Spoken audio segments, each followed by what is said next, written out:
Hey, let's try this again. Golfing God this morning. It's a little chilly out, so we're just hanging out in the car, warming up a little bit for our tea time this morning. But anyways, I've had a good weekend. It's nice to be back on tour and seeing everybody.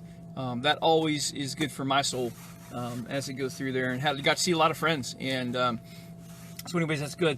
Let's talk a little bit about what we got going on this week. So got the inauguration tomorrow. There's some talk of rumors. Rumors are rumors. Listen, y'all.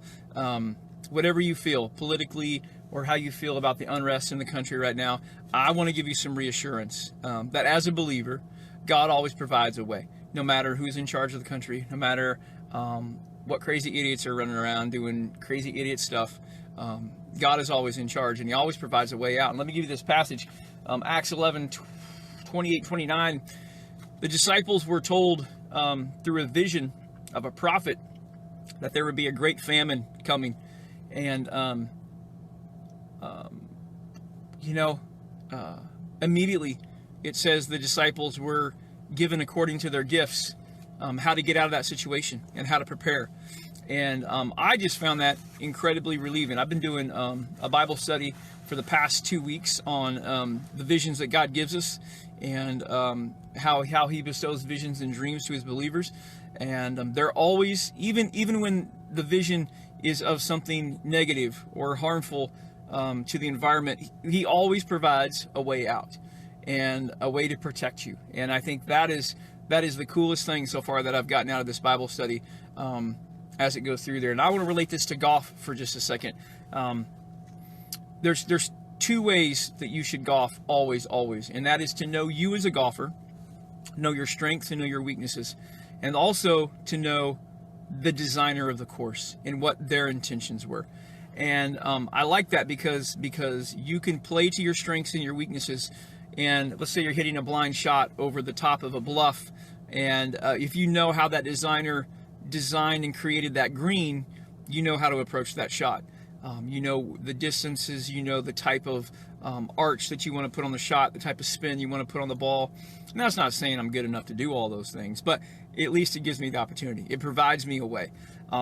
So when you know your Creator, when you know God, and you know the good that He has intended for you, that even when He gives you a vision of something bad to come, He will provide you. If it is from God, He will always provide you a way through it and a way out.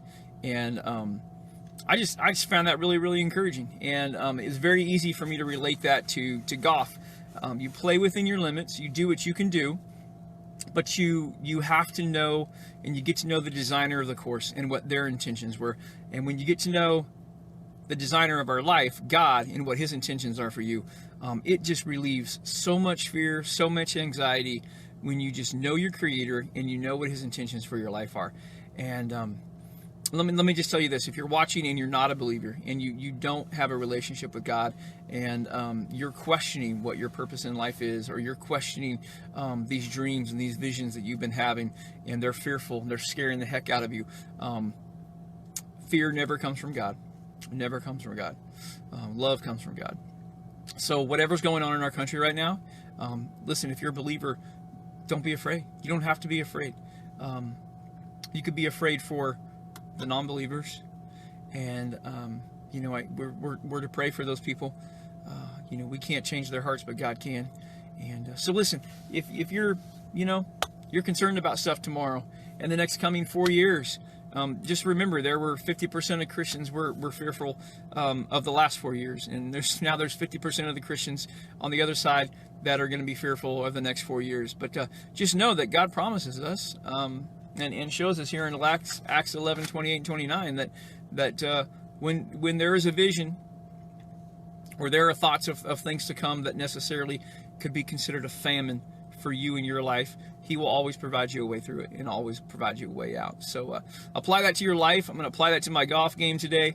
As much as I want to be Tiger Woods and Phil Mickelson, I'm not. I'm Jake Gill. So I'm gonna hit and play within my limits as it goes through there. But you guys have a good day, and looking forward to seeing you next week. Make sure you click the share button. I hear pastors say all the time, there are people who will never walk through the doors of a church because they're fearful of judgment. But they'll watch a Facebook or a TikTok.